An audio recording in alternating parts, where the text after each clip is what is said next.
नमस्कार दोस्तों, मैं आपका मित्र दीपक मुटरेजा। आज हम बात कर रहे हैं बीजेपी के टिकट वितरण की, क्योंकि कैंडिडेट की धड़कनें दिन प्रतिदिन अब बढ़ती जा रही हैं, क्योंकि धीरे धीरे चुनाव नज़दीक आ रहा है। चुनाव की बिसात बेशक से बिछती जा रही है, लेकिन टिकटों का बंटवारा हरियाणा में अभी तक नहीं हुआ है। हरियाणा में कब तक टिकटों का बंटवारा होगा ये तो खैर समय ही बताएगा, क्योंकि हालांकि 9 तारीख यानी कि आज का दिन मुकर्रर किया गया था बैठक के लिए कि बैठक करके आज हरियाणा की टिकटों का बंटवारा कर दिया जाएगा। लेकिन अब शाम हो चुकी है और बैठक भी कल होनी है, यानी कि आज फिलहाल टिकटों का बंटवारा शायद नहीं हो सकता। इस विषय के ऊपर हम बातचीत करेंगे, क्योंकि कैंडिडेट की धड़कनें जो है वो बढ़ती जा रही है और टिकट किसको मिलने की संभावनाएं हैं, हम संभावनाएं जो है वो जागृत कर रहे हैं, क्योंकि जो सूत्र हैं वो बताते हैं कि टिकट किसको मिलने वाली है। हमारे साथ वरिष्ठ पत्रकार अजय मल्होत्रा जी हैं, जो कि राजनीतिक विश्लेषक भी है। सर, आपका स्वागत है। सर, क्या कहेंगे जिस प्रकार से हरियाणा में टिकटों के बंटवारे की आज बात होनी थी, आज एक मीटिंग होनी थी, लेकिन मीटिंग में जो है आज नहीं हो पाई है, क्या कारण मानते हैं? और टिकट की बात करें तो किसको टिकट मिलने की संभावना है सर? देखो, टिकटें बांटने के लिए पार्टी को भी बहुत कुछ सोचना पड़ता है। हरियाणा जबकि छोटा स्टेट है, लेकिन यहाँ पर जो जिस प्रकार से जातीय समीकरण है, Bharatiya Janata party no doubt उन्होंने सर्वे पहले करवाया था और मुख्यमंत्री जी से भी उन्होंने, जो मुख्यमंत्री जी की अध्यक्षता में एक समिति बनी हुई है हरियाणा चुनाव समिति, उसकी भी बैठकें 2-3 हो चुकी हैं। उस समिति ने हाईकमान को भी पूरे डॉक्यूमेंट्स के साथ अपने कागज़ दे दिए हैं। अब हाईकमान के पाले में गेंद है। हाईकमान ने ये फैसला करना है कि कितने, जैसे हाईकमान से जो सूत्रों से प्राप्त जानकारी आ रही है, 2 जाट उम्मीदवार उतारना चाहते हैं वे, 3 या 4 बैकवर्ड उतारना चाहते हैं और एक ब्राह्मण को भी टिकट देना चाहते हैं और एक वैश्य समाज में भी टिकट देना चाहते हैं वे लोग, और 2 अनुसूचित जाति को जानी है टिकटें। तो अब हाईकमान इस बारे में फैसला उन बड़ी उधेड़-बुन में लगता है। फॉर एग्जाम्पल, आपकी इन गुड़गांवा, फरीदाबाद, करनाल, इन 3 जगह पर लगभग कोई दिक्कत नहीं है उनको टिकट वितरण को लेके। गुड़गांव में राव इंद्रजीत जी, फरीदाबाद से अपना कृष्णपाल गुर्जर जी, उनकी टिकट लगभग दोनों की तय है। अब बैकवर्ड 3 एडजस्ट आपने करने हैं या 4 करने हैं, इस पे बड़ा डिपेंड करेगा। वैसे तो करनाल की सीट भाटिया जी को जाती है, पंजाबी को देना ही, परंतु अगर आपको बैकवर्ड ज़्यादा एडजस्ट करने हैं तो वहाँ पर करनाल से भी वेदपाल जी उम्मीदवार आ सकते हैं।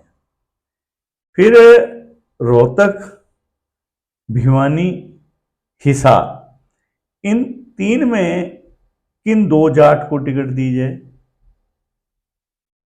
अगर हिसार से आप अभिमन्यु जी को टिकट दे देते हो, जैसे कि वे दावेदारी कर रहे हैं, तो दुष्यंत को कैसे एडजस्ट करोगे आप? क्योंकि गठबंधन में अभी भी संभावनाएं हैं कि टिकट एक जा सकती है।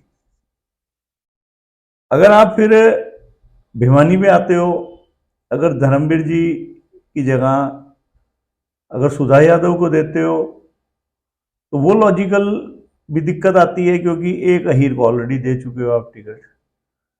अगर आप वहाँ यहाँ से ओम प्रकाश धनखड़ भी दावेदारी कर रहे हैं, क्योंकि नो डाउट कि धर्मवीर जी की टिकट लगभग, मतलब कि काफ़ी सशक्त दावेदारी है उनकी, परंतु ओम प्रकाश धनखड़ को भी परसों हाईकमान ने एक बार दिल्ली बुलाया था, जब समिति की बैठक चल रही थी, चुनाव समिति की।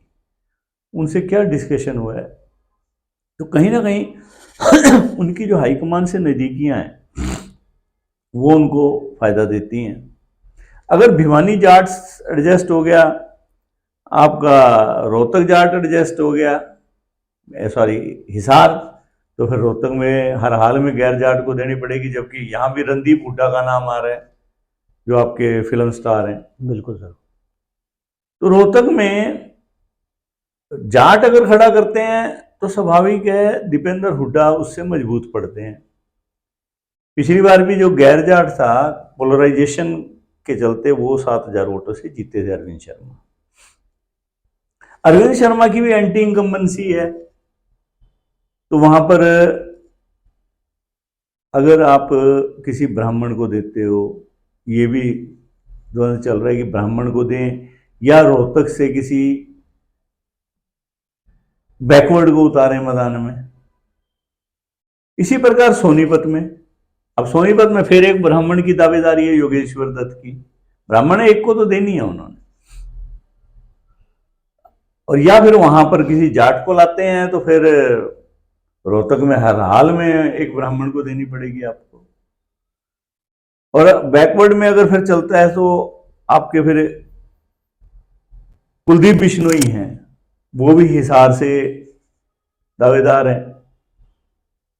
कुरुक्षेत्र में अगर इन 4-5 जगहों में से अगर जैसे कृष्णपाल गुज्जर जी और आपके इंद्रजीत जी, ये तो बैकवर्ड हो ही गए। अगर आपने सुधा यादव को भी टिकट दे दिया तो फिर नायब सैनी जी को कैसे दोगे आप? 4 बैकवर्ड देने भी बड़ी मुश्किल है।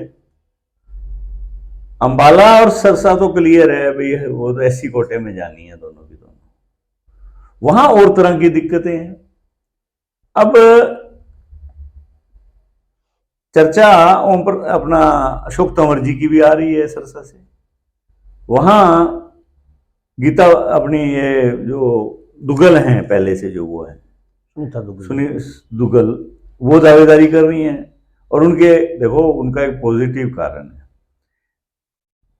उनकी 100% हाजिरियां रही हैं लोकसभा, ये उनका बड़ा पॉजिटिव पहलू है। और भारतीय जनता पार्टी अपने आप को अनुशासित पार्टी मानती है, तो अनुशासन से जिसने काम किया हो तो उस कैंडिडेट की आप टिकट कैसे काटोगे? जबकि मुख्यमंत्री जी कहीं ना कहीं तंवर के पक्ष में दिखाई देते हैं, तो वहां भी फंसी हुई है टिकट।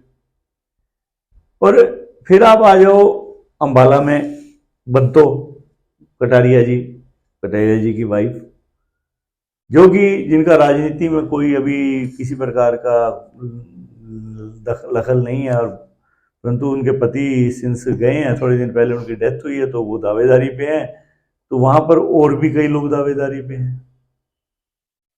तो भारतीय जनता पार्टी के लिए भी ये टिकटें एक तरह से सिरदर्द बनी हुई हैं। आपने देखो 195 सीटें ऐसे घोषित कर दी, परंतु हरियाणा की जो 10 सीटें हैं वो पार्टी के लिए आसान काम नहीं है। एक मतलब कि इनके पास कैंडिडेट ज़्यादा हैं और मजबूत भी हैं, और सीटें कम हैं, और कास्ट समीकरण भी आपने साथ लें। तो यही कारण है कि हरियाणा की दावेदारी यहाँ लेट हो रही हैं। और पहले 8 को मीटिंग थी, वो तो चलो किसी कारणवश पोस्टपोन हो गई, अब मीटिंग रखी गई है 10 की। मेरे को नहीं लगता, क्योंकि देखो उस मीटिंग में एक मोहर लगती है सिर्फ, उससे पहले जो होमवर्क कर लिया जाता है, अभी होमवर्क होता दिखाई नहीं दे रहा। मेरे को नहीं लगता कि 11 को भी सूची आएगी, 12-13 के बाद ही हरियाणा सूची आएगी। हम शुरू से कह रहे हैं कि हरियाणा की सूची आसान नहीं है भारतीय जनता पार्टी के लिए, कि 12-13 से पहले सूची नहीं निकाल पाएंगे।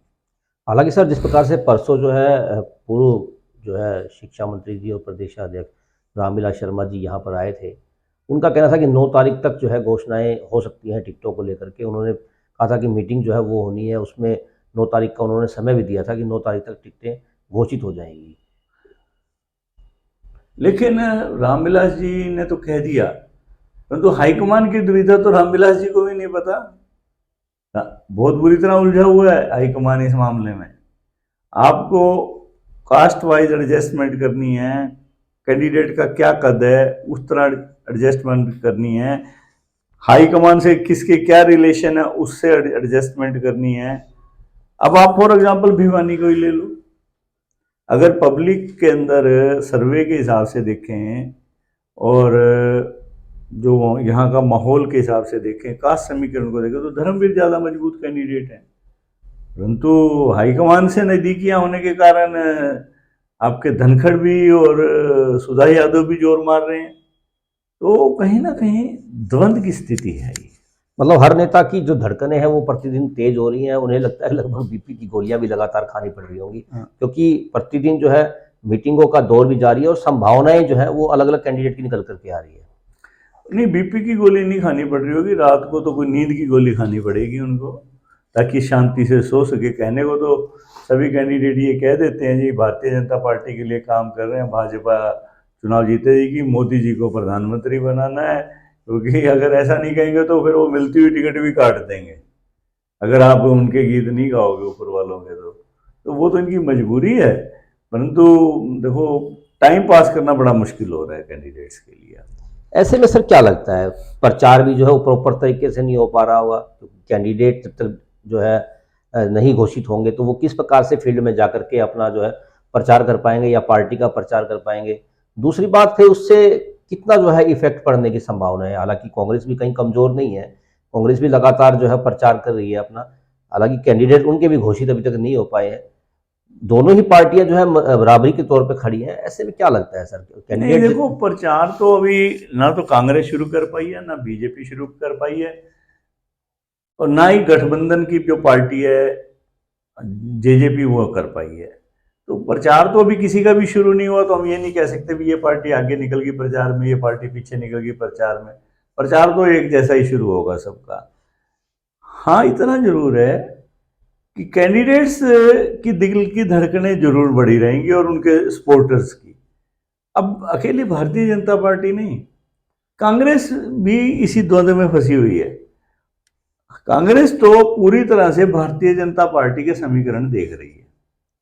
मेरा ये मानना है कि कांग्रेस ये देख रही है कि भाजपा किस सीट से किस कास्ट के आदमी को लाती है, और कहीं ना कहीं भाजपा भी उनको देख जरूर रही है भी हम किसको लाएं ताकि कास्ट समीकरण तय हो, क्योंकि हरियाणा के कास्ट समीकरण कोई आसान कास्ट समीकरण नहीं है, बड़े कॉम्प्लेक्स से कास्ट समीकरण है हरियाणा के।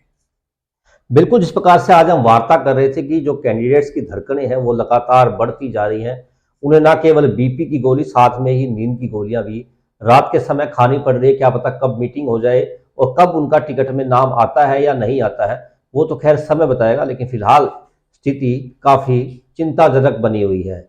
ऐसे में अब देखना होगा कि कब मीटिंग होती है और कब टिकटें घोषित होती हैं। आपको हमारी वीडियो पसंद आई तो जरूर चैनल को सब्सक्राइब करें, लाइक करें और शेयर करें, और साथ ही कमेंट्स जरूर करें, ताकि आप कमेंट्स करेंगे तो हमारा उत्साहवर्धन होगा, हमें जानकारी मिलेगी कि आप किस प्रकार की खबरें चाहते हैं और किस प्रकार से हमारी जो खबरें हैं वो आपको अच्छी लगी है। नमस्कार।